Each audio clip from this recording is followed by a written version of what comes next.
Government of Pakistan Tehreek Insaf के ऊपर पाबंदी नहीं लगा रही। गवर्नमेंट पीछे हट गई है। क्या वाकई गवर्नमेंट पीछे हटी, कैसे हटी, क्यों हटी और क्या अब पाकिस्तान तहरीक इंसाफ सेफ हो चुकी है, ये हम आपको आज के व्लॉग में बताएंगे।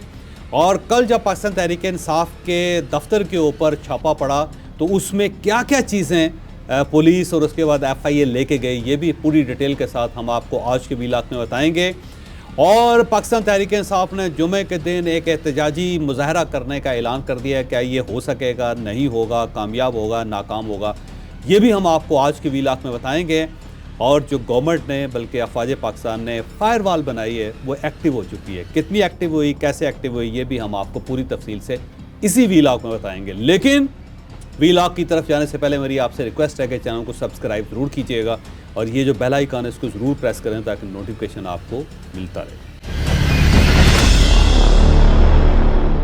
अस्सलाम वालेकुम नाजरीन, मैं हूं फ़ारूक अब्बास, न्यूट्रल बाय जावेद चौधरी में। नाजरीन, PTI पे पाबंदी की खबरें बहुत गर्म थी लेकिन अब सिचुएशन टोटली तब्दील हो गई है। कुछ तो हिस्सा बन्नू वाक़े ने डाल दिया, लेकिन आज एक बहुत इंपॉर्टेंट मीटिंग होनी थी। उस मीटिंग में ये फैसला किया जाना था।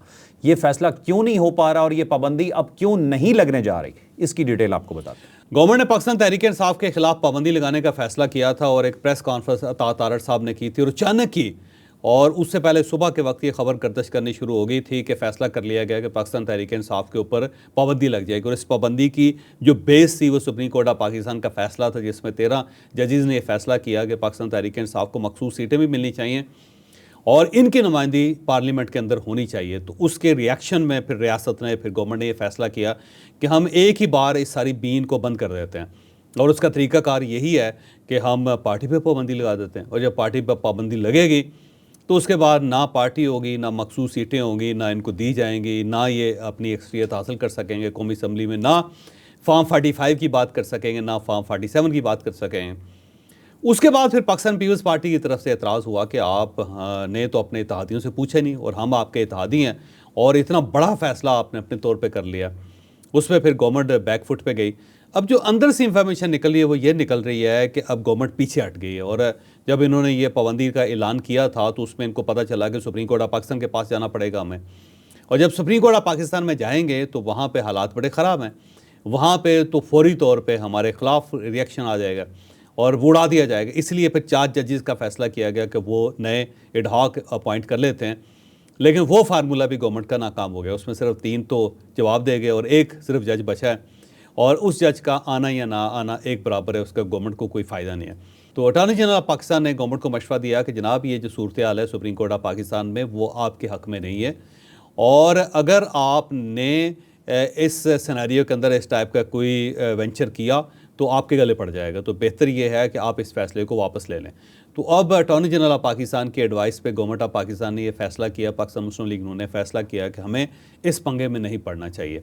तो कैबिनेट का इजलास था आज और उसमें यह फ़ैसला होना था कि आपने पाबंदी लगाने का ऐलान करना है।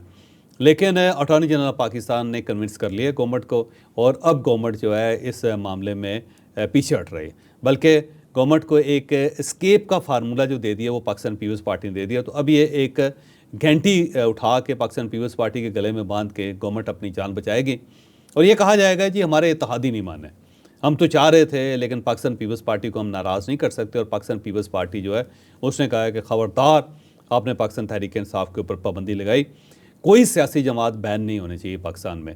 तो इससे फ़ायदा ये होगा कि गवर्नमेंट जो है उसकी जान बच जाएगी, गवर्नमेंट पीछे हट जाएगी, रास्ता निकाल लेगी और जो पाकिस्तान पीपल्स पार्टी है उसकी इज़्ज़त में इजाफा होगा कि ये बड़ी जमहूरियत पसंद जमात है, ये नहीं चाहती कि किसी जो पार्टी है उसके ऊपर पाबंदी लगे।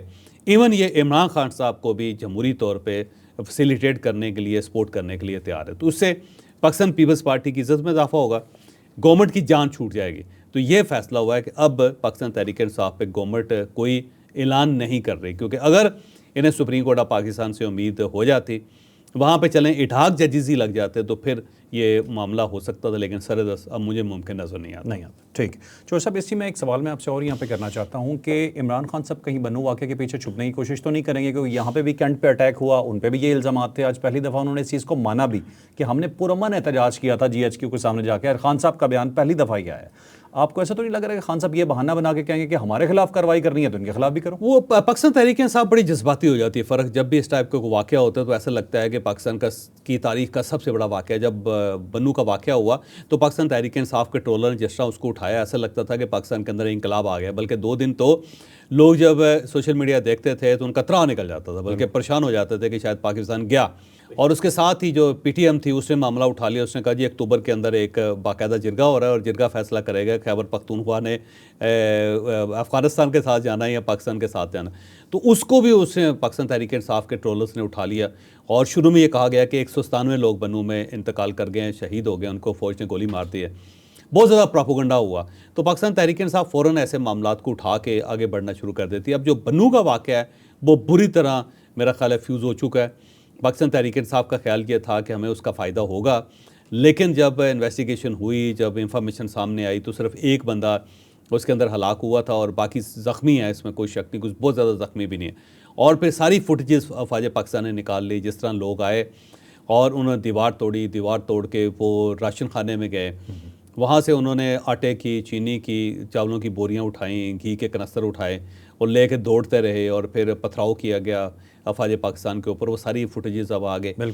तो पाकिस्तान तहरीक इंसाफ शुरू में जो इंकलाब का फ़ायदा उठाने की कोशिश करी थी वो बैक फुट पे है। तो इमरान खान साहब को इसका फ़ायदा कोई नहीं होगा बन्नू का, बल्कि उल्टा नुकसान हो गया। और शानदाना गुलजार साहिबा जो हैं उनके रोज़ाना की बुनियाद पर जो फरमूदात सामने आ रहे हैं वो पार्टी को मज़ीद एम्बेरस कर रही हैं। मसलन उन्होंने कहा जी कि हमें ये पता चला है कि जब हमारे लोग वहाँ पहुँचे तो उन्हें कहा गया जी आएँ आएँ आपको राशन देते हैं। तो लोग राशन लेने के लिए अंदर चले गए और फिर अफवाज पाकिस्तान के लोगों ने उन्हें बोरियां उठा के दे दी कि आप ले जाएं। जब बोरियां लेके जा रहे थे तो फिर गोली चला दी। तो शानदाना गुलजार साहिबा को एहतियात करनी चाहिए। किस किस्म की बातें हैं, वो बाकायदा फुटेजेस हैं कि वो दीवार तोड़ के अंदर आए, उन्होंने पथराव किया, वो रियासत को गालियाँ दे रहे थे, अफवाज पाकिस्तान को बुरा भला कह रहे थे। तो अचानक ये कैसे हो सकता है? तो मेरा नहीं ख्याल कि अफवाज पाकिस्तान अपनी बेइज्जती इस तरह करवाएगी कि लोगों को मौका दे कि आप अंदर आ जाएं और हमारी बेइज्जती करके चले जाएं। ठीक। तो पाकिस्तान तहरीक इंसाफ मेरा नहीं ख्याल कि इसका कोई फ़ायदा उठा सकती। ठीक नाज़रीन, आज डिजिटल दहशतगर्दी की बहुत ज़्यादा बात हुई। फिर एक छापा पड़ता है तहरीक इंसाफ के दफ्तर पे और रऊफ़ हसन साहब को गिरफ्तार कर लिया जाता है। उन पे क्या इल्ज़ाम आते हैं, बड़े संगीन किस्म के हैं, ये भी आपको बताएंगे। लेकिन एक खबर आज चौधरी साहब के पास ऐसी है जो यकीन माने मुझे नहीं मालूम कि वो अंदर से कहाँ से लाए हैं या वो क्या खबर है। कुछ ख़ास चीज़ें उस दफ्तर से उठा के ले गई हैं फोर्सेस। वो चीज़ें क्या हैं, ये डिटेल क्या है, बताते हैं। अब एक उनका ट्रोलर है या सोशल मीडिया एक्टिविस्ट है अहमद वकास जंजुआ साहब, और उनको गिरफ़्तार किया गया था। जब उनकी गिरफ़्तारी बाकायदा गवर्नमेंट ऑफ पाकिस्तान ने अनाउंस की, बल्कि वजारत दाखिला ने भी तस्लीम किया कि हमने उनको गिरफ़्तार किया, तो उन्होंने बहुत सारी इन्फॉर्मेशन दी कि जी हमें रऊफ़ हसन साहब ये कहते थे, जो हमारे सोशल मीडिया एक्टिविस्ट हैं वो मुल्क से बाहर बैठे हुए हैं, अमेरिका के अंदर कहाँ कहाँ बैठे हुए हैं, कनाडा में कहाँ बैठे हुए हैं, यूरोप में कहाँ बैठे हुए हैं, फार ईस्ट में किस जगह पे है, सेंट्रल एशिया में किस किस जगह पे है, और यूएई के अंदर वो कहाँ कहाँ बैठे हुए हैं। सारी इन्फॉर्मेशन उन्होंने दी। उन्होंने कहा जी हम तो यहाँ पे सिर्फ कंटेंट डेवलप करते हैं, कंटेंट डेवलप करके उनके हवाले कर देते हैं और फिर वो बाहर से सारी कंपेन करते हैं। और रऊफ़ हसन साहब जो हैं वो आर्किटेक्ट हैं, वही सारे मामले को देखते हैं। तो जब अहमद वकास जंजुआ साहब की बातें हुई तो उसके बाद फिर ये फ़ैसला हुआ कि पाकिस्तान तहरीक इंसाफ के दफ्तर जाके वो सारा डाटा फौरी तौर पे वहाँ से उठाना चाहिए। और जो जो वकास साहब ने बताया था उसके मुताबिक जिस जिस रैक में जो जो कुछ था वो सारी वहाँ पे हमारी एजेंसीज़ भी थी, उसमें पुलिस भी थी, FIA भी थी, और वो वहाँ पहुँची। वहाँ पे रऊफ़ हसन साहब को गिरफ़्तार भी कर लिया गया। अब जो वहाँ से उठाया गया, पाकिस्तान तहरीक इंसाफ ये कहती है कि जो हमारा सारा डाटा वहाँ से उठा लिया गया, वो सारे कंप्यूटर, सारी फाइलें वहाँ से ले गए। और साथ ये भी बताया कि जो पंजाब के MPs थे जिनको सुप्रीम कोर्ट ऑफ पाकिस्तान से एक रायत मिली थी कि आप पार्टी को ज्वाइन कर सकते हैं, तो उनके एफिडेविट्स हैं जो इलेक्शन कमीशन में जमा करवाने थे, तो पंजाब के सारे एफिडेविट्स जो हैं वो सारे के सारे पुलिस साथ ले गई। इसके अलावा ये बताया गया कि जो MNAs हैं उनके जो एफिडेविट थे वो इलेक्शन कमीशन में जमा करवा दिए गए। जब जमा करवाए तो उसकी रिसीविंग थी, जो पार्टी के पास रिकॉर्ड है कि जी हमने ये जमा करवा दिए, तो वो रिसीविंग भी साथ ही चली गई। तो अब जितने MNAs हैं अगर उन्होंने कोई एफिडेविट जमा करवाया इलेक्शन कमीशन के पास, तो उसका जो रिसीविंग है वो किसी के पास नहीं है पार्टी के अंदर। फिर जो पार्टी के हलके हैं उनका डाटा है कि किस हलके के अंदर कौन शख्स खड़ा हुआ, उसके कितने वोट थे, कितने जो दूसरा उम्मीदवार था उसके वोट थे, कौन कौन सी बरादरियाँ, बाकायदा एक सिस्टम के तहत पाकिस्तान तहरीक इंसाफ ने इलेक्शन लड़ा था। तो वो सारा सिस्टम जो है वो भी, और वो पूरी डिटेल और डाटा जो है वो भी एजेंसियाँ उठा के लेगी, या फिर FIA उठा के लेगी, या पुलिस उठा के ले गई, तो वो भी गायब हो गया। फिर इसके अलावा जो पाकिस्तान तहरीक इंसाफ के जो सोशल मीडिया एक्टिविस्ट है जो जहाँ जहाँ बैठे हुए हैं, उनका प्रॉपर डाटा भी जो है ना वो भी लीक हो गया, निकल गया वो भी। ठीक है। तो अब पाकिस्तान तहरीक इंसाफ का जो सोशल मीडिया की नर्व है उसको काट दिया गया कि जहाँ जहाँ जिस जिस को बताया जाता था, जिस जिस व्हाट्सएप ग्रुपों में मटीरियल फेंका जाता था, जिन ईमेल एड्रेसेस पे भेजा जाता था, जहाँ जहाँ से वो लोग उठाते थे और उसके बाद उसको ट्रोल करते थे या उसको बूस्ट देते थे, वो सारे का सारा सिस्टम जो है ना पीछे से निकल गया। और ये सब कुछ रऊफ़ हसन साहब के गले पड़ रहा है, क्योंकि ये जो गद्दार कौन टाइप का जो बयानिया है वो इसी दफ्तर के साथ अंदर से लॉन्च किया गया था। तो अब वो रऊफ़ हसन साहब उसमें फंसे हुए नज़र आ रहे हैं। तो ये जो डिजिटल टेररिज्म है, मेरा ख्याल है उसके पहले मुजरिम होंगे रऊफ़ हसन साहब, जो बाकायदा सबूत की बुनियाद पे उनको कटहरे में खड़ा किया जाएगा। ज़मानत उनकी हो जाएगी आज, बल्कि जब ये वीलाग चल रहा होगा तो उसी वक्त पाकिस्तान तहरीक इंसाफ के वकला इस्लामाबाद हाई कोर्ट पहुँच जाएंगे और जाके वो बहुत ज़्यादा गिरियाजारी करेंगे कि रऊफ़ हसन साहब के साथ बड़ी ज़्यादती, और ये कहेंगे कि कैंसर पेशेंट है वो और दवाइयों के बगैर वो चल नहीं सकते। तो ऐसा जो पेशेंट है उसको इस तरह गिरफ़्तार कर लेना और उसे जेल में फेंक देना और इंटरोगेट करना वो ठीक नहीं। मैं भी ये समझता हूँ कि रऊफ़ हसन साहब को गिरफ़्तार करने की कोई ज़रूरत नहीं है। कैंसर पेशेंट है और दवाइयों के बगैर वाकई वो सर्वाइव नहीं कर सकता, तो उसके साथ ये नहीं ज़्यादती करनी चाहिए। लेकिन रऊफ़ हसन साहब को भी कुछ सोचना चाहिए कि जिस लेवल पे वो चले गए हैं, वो ऐसा लगता है कि रोज़ की बुनियाद पे वो बम को ठुड्डा मार रहे थे और उनकी कोशिश थी कि बम फटे ही फटे और मैं खुद शहीद जमहूरियत बन जाऊँ। तो ये जो कोशिश है मेरा ख्याल है रऊफ़ हसन साहब के गले पड़ गई। तो रऊफ़ हसन साहब पहले डिजिटल टेररिस्ट होंगे जो पाकिस्तान की हिस्ट्री में क्रिएट होंगे और उनको बहुत सारे सवालों के जवाब देने होंगे, और अहमद वकास जंजुआ साहब उनके खिलाफ आदम अफवाह होंगे। अच्छा, ठीक है, ठीक है। नाज़रीन, हमारा अगला टॉपिक एक तहरीक के हवाले से। जुमे वाले दिन एक बहुत बड़ी तहरीक का ऐलान हुआ है, बहुत बड़ा एजेंडा है, लेकिन क्या ये हो पाएगी, नहीं हो पाएगी, किसकी तहरीक है, क्या होने जा रहा है, डिटेल जानिए। पाकिस्तान तहरीक इंसाफ ने फैसला किया कि जुमे के दिन एक एहतजाजी मुहिम शुरू करेंगे और एक एहतजाज रिकॉर्ड किया जाएगा बन्नू के वाक़े के ऊपर, रऊफ़ हसन साहब की गिरफ़्तारी पे, पाकिस्तान तहरीक इंसाफ के दफ्तर के अंदर छापे पे, इमरान खान साहब के ऊपर जो तोशा खाने के नए केसेस बन रहे हैं उसके ऊपर, और इसके साथ साथ जो 9 मई का उनके गले में जो तोक डाला जा रहा है उस पर पाकिस्तान तहरीक इंसाफ ठीक ठाक और सब फॉर्म 45 का जिक्र भी करेंगे। उमर अयूब साहब की कल प्रेस कॉन्फ्रेंस थी और उन्होंने DGI-SPR की प्रेस कॉन्फ्रेंस का जवाब दिया और उस पर उन्होंने कहा एक तो गवर्नमेंट फेल हो गई है और ये गवर्नमेंट के फेलियर का ऐलान है। दूसरा उन्होंने कहा कि अफवाज पाकिस्तान जो है वो अपनी रेड लाइन्स क्रॉस कर रही है, उन्हें अपने डोमेन में रहना चाहिए। तो बहुत सारे उन्होंने पॉइंट्स वहाँ पे उठाए। अब यहाँ पे एक सवाल ये बनता है कि जनाब वो जो बातें हो रही थी उसमें तो पाकिस्तान तहरीक इंसाफ का जिक्र ही नहीं था किसी जगह पे कि ये जो डिजिटल टेररिस्ट हैं ये पाकिस्तान तहरीक इंसाफ के लोग हैं, या ये जो तेल की स्मगलिंग होती है उसमें पाकिस्तान तहरीक इंसाफ के लोग शामिल हैं, या फिर जो बॉर्डर मैनेजमेंट के फेलियर्स हैं, या मदरसे की जो रिफॉर्म्स नहीं हो रही, इसमें किसी जगह पाकिस्तान तहरीक इंसाफ का नाम नहीं था। लेकिन पाकिस्तान तहरीक इंसाफ ने फौरी तौर पे ऑन कर लिया। ऐसे उन्होंने कहा कि ये सब कुछ हमारे ख़िलाफ़ ही हो रहा है। तो बल्कि बन्नू का वाक़या भी पाकिस्तान तहरीक इंसाफ ने खामखा ऑन कर लिया। भाई बन्नू तो लोग थे, आम लोग थे, या उसके अंदर शरपसंद थे, आप तो थे ही नहीं। तो आप क्यों ये कह रहे हैं कि जी देखें बन्नू के वाक़े की बुनियाद पे पाकिस्तान तहरीक इंसाफ को नुकसान पहुंचाया जा रहा है। तो पाकिस्तान तहरीक इंसाफ का कमाल ये है कि दूसरों का गंद भी अपनी झोली में डाल लेते हैं, या बाहर पड़ा हो ना उसको भी उठा के अपने पास ले आते हैं। तो एक तो उमर अयूब साहब ने खामखा इसको तस्लीम करके अपनी आप को एम्बेरस किया, अपनी पोजीशन को उन्होंने ऑकवर्ड बना लिया। दूसरा ये जुमे के दिन एक एहतजाज कर रहे हैं, लेकिन मेरा नहीं ख्याल फ़र्क के ये KP के अलावा किसी जगह पे ये एहतजाज हो सके। पंजाब के डायनामिक्स बदल गए, इस पर कोई शक नहीं कि इमरान खान का वोट है वहाँ पे, लेकिन अब पंजाबी इमरान खान साहब के लिए बाहर निकलने के लिए तैयार नहीं। उसकी बुनियादी वजह 9 मई का वाक़या था। जो भी है पंजाबी उसे अपनी अफवाज के साथ बड़ी दिलचस्पी है, बड़ी हमदर्दी है। उसकी वजह यह है कि पंजाब के हर घर के अंदर कोई ना कोई फ़ौजी है। तो इतने डीप रूटेड हैं अफवाज पाकिस्तान के लोग, और सारे देहात के अंदर से निकले हुए लोग हैं, गरीब लोग हैं, और उन्होंने बड़ी कुर्बानियाँ दी। तो जब आप फ़ौज पे हमला कर देते हैं तो फिर आप हमदर्दी खो बैठते हैं। और दूसरा, पंजाब के लोग डरे हुए भी हैं, उनको अंदाज़ा है कि कहीं ऐसा ना हो कि हम कोई एहतजाज करें और हमारे गले पड़ जाए। तो वोट पंजाब देने के लिए तैयार है इमरान खान को, लेकिन उसके लिए सड़कों पे जाने के लिए, मार खाने के लिए अब तैयार नहीं है। तो एहतजाज होगा, KPK के अंदर ज़्यादा होगा। पंजाब के अंदर मेरा नहीं ख्याल कि कोई चल सके, तहरीक चल सके। ज़्यादा सियालकोट के अंदर रिहाना साहिबा जो खातून है वो कुछ बंदे लेके बाहर निकलेंगे और कुछ फैसलाबाद के अंदर हो जाएंगे, लेकिन वो नहीं, ये नहीं है कि पूरे का पूरा शहर बंद हो जाए या लोग सड़कों के ऊपर आ जाएं। तो बहुत ज़्यादा कामयाब नहीं हो सके। दूसरा, लोकल एडमिनिस्ट्रेशन जो बड़ी एक्टिव हो गई है, पंजाब के अंदर बिलखसूस एक्टिव है, पुलिस भी बड़ी एक्टिव है, तो वो मौका नहीं देगी पाकिस्तान तहरीक-ए-इंसाफ के लोगों को कि आएँ आके सड़कें ब्लॉक करें और आप फिर कोई एंटी स्टेट नैरेटिव जो है उसको आप चला सकें पाकिस्तान में रह कर। अच्छा चौधरी साहब, आखिरी टॉपिक पे जाने से पहले एक क्वेश्चन मैं आपसे करना चाहता हूँ बन्नू वाक़े के हवाले से, कि बन्नू वाक़े का अगर मैं होली रिस्पॉन्सिबल, अगर आपसे नाम जानना चाहूँ कि रिस्पॉन्सिबल कौन है, कि अगर वो अपनी ड्यूटी पूरी तरह से अंजाम देता और ये वाक़या ना होता तो वो कौन होगा? देखिए, जो लोकल इंतज़ामिया है वो सारे मामले की जड़ होती है।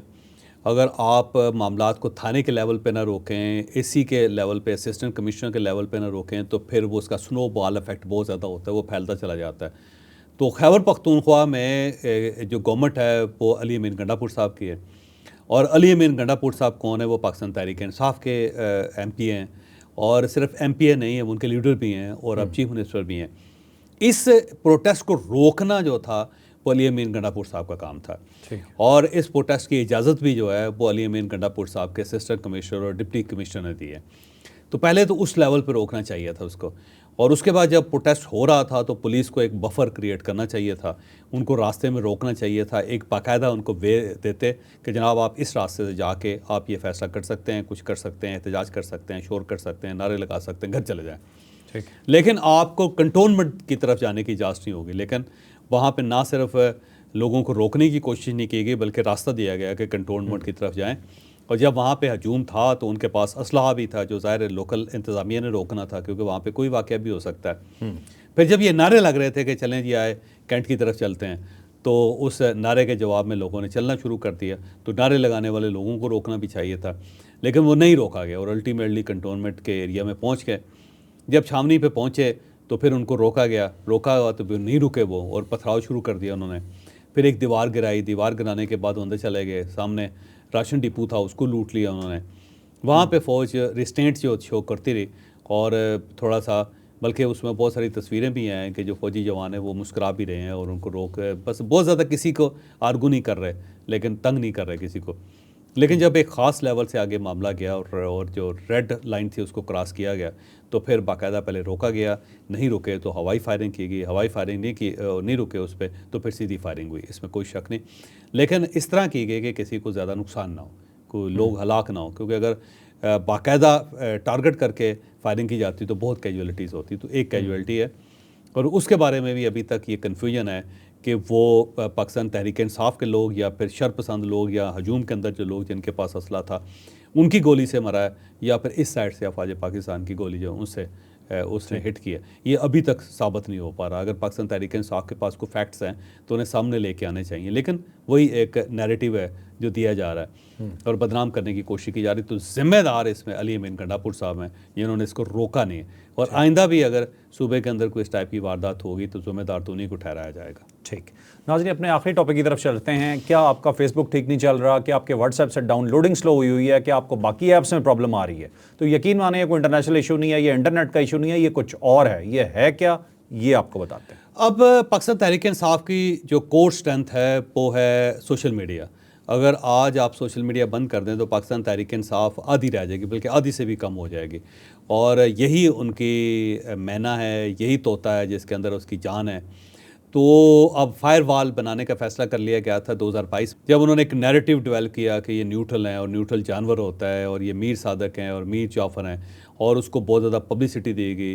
फिर एक मुकम्मल आज़ादी और एक हर तरफ से आज़ादी, और ये जो ग़ुलामी है उससे नफ़रत है और एब्सोल्युटली नॉट है, इस टाइप के जब नैरेटिव्स क्रिएट करने शुरू किए गए तो उस वक्त स्टेट ने फ़ैसला किया कि हमारे हाथ में कुछ भी नहीं है और हमें रोकना चाहिए, और अगर नहीं रोकेंगे तो फिर पाकिस्तान को चलाना इतना आसान नहीं हो जाएगा। तो फिर उसके बाद चाइनीज़ की मदद से एक फायर वॉल बनाई गई है कि जो सोशल मीडिया जिसके ऊपर कोई अफरा तफरी होती है या पाकिस्तान के ख़िलाफ़ कोई नैरेटिव होता है तो उसको कैसे रोका जा सकता है। तो चाइनीज़ की मदद से एक फायर वॉल बनी है, और उस फायर वॉल के पास व्हाट्सएप की एक्सेस भी है, वो व्हाट्सएप को भी डाउन कर देते हैं।